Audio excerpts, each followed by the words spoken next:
This is the most compact folding stroller trike out there. Let me show you how it folds. So to start, we're going to take off the parent push handle, telescope it down, pull out this pin in the back, and pop it off. Next, we're going to fold back the canopy, and then fold up the wraparound bar.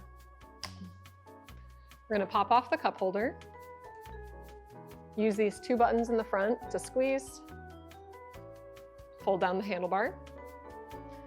There's a button in the back of the seat that when you lift that up, that allows the seat to fold forward.